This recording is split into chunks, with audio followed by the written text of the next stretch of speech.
It was supposed to be the happiest week of her life. In just 5 days, Stephanie Scott, a 26-year-old teacher adored by her students, loved by her family, and preparing to marry the man she'd been with for years, should have been walking down the aisle, surrounded by flowers, music, and everyone who cherished her. Instead, her fiancé was reporting her missing. Her red Mazda had vanished, her phone had gone silent, and inside the school where she worked, a killer was waiting.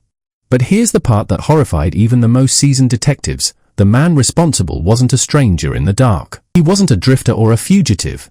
He was a school cleaner, a quiet, and when investigators finally checked the camera on his car seat, the very first photo was Stephanie's burned body. This is the devastating story of Stephanie Scott, the bride-to-be whose life was stolen by a predator hiding in plain sight, and the investigation that uncovered a level of evil no one was prepared for. Sunday afternoon, Stephanie returned to Leeton High School. She wanted to prepare materials for her substitute teacher so she could enjoy her honeymoon without stress. She texted her fiancé, Aaron, around lunchtime. Nothing unusual, nothing alarming. But as the hours passed, Aaron stopped hearing from her. By 4 p.m. the next day, desperation took over. He contacted her family, then the police. Detectives quickly learned that the last place she'd been seen was the school. So they headed straight there. But something immediately felt wrong. Staff told police that on the day Stephanie disappeared, only a few cleaners were inside the building. And none of them, said they saw her. Aaron was questioned, but the heartbreak on his face was undeniable.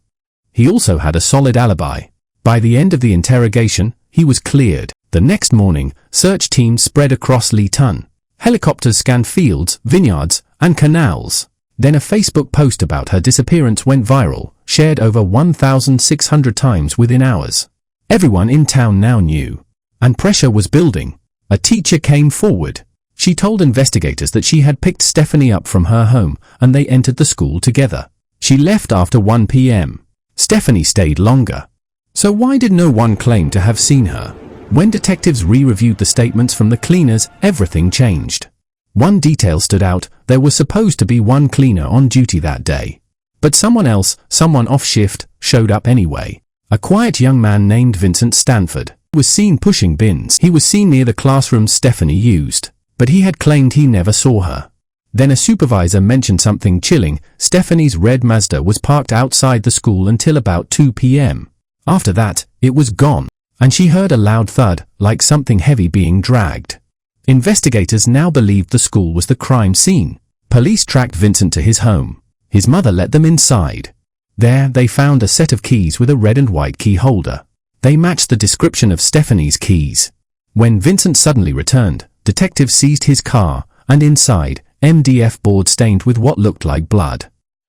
But the most horrifying evidence came next. On the ground outside, police found a used condom. In Vincent's bedroom, the wrapper. When asked where he'd been that day, he claimed he was taking photographs and pointed to a camera on the car seat. Detectives asked to check it. He shrugged. Sure.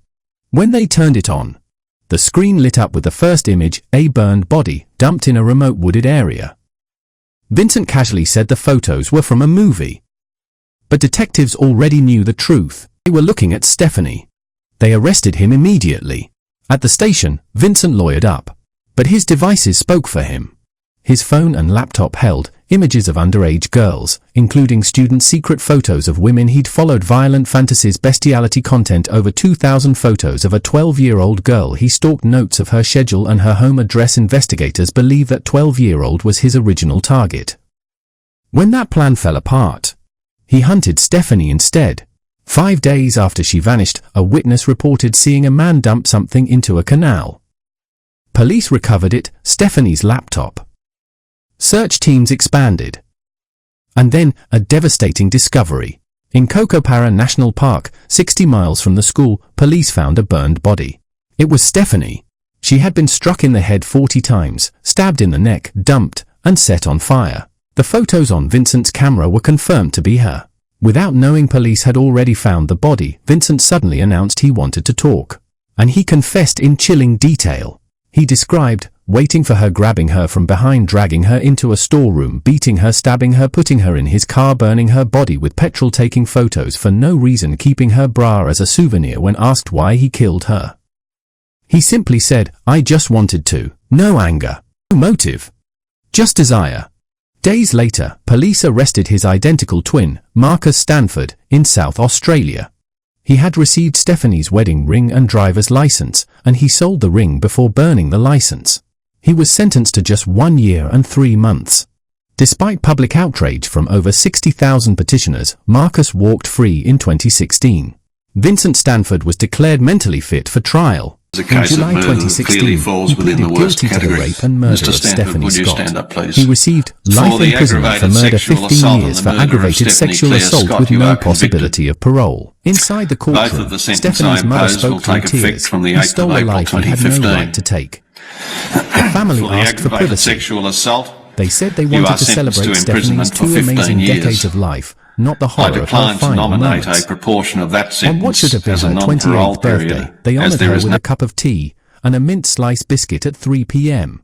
Stephanie Scott was a brilliant teacher, a beloved daughter, a radiant bride-to-be, and a woman who deserved the long, beautiful life that was waiting for her. Her story is a reminder that danger sometimes hides in the most ordinary places, and that even the kindest among us can fall victim to someone else's darkest impulses. Thank you for watching.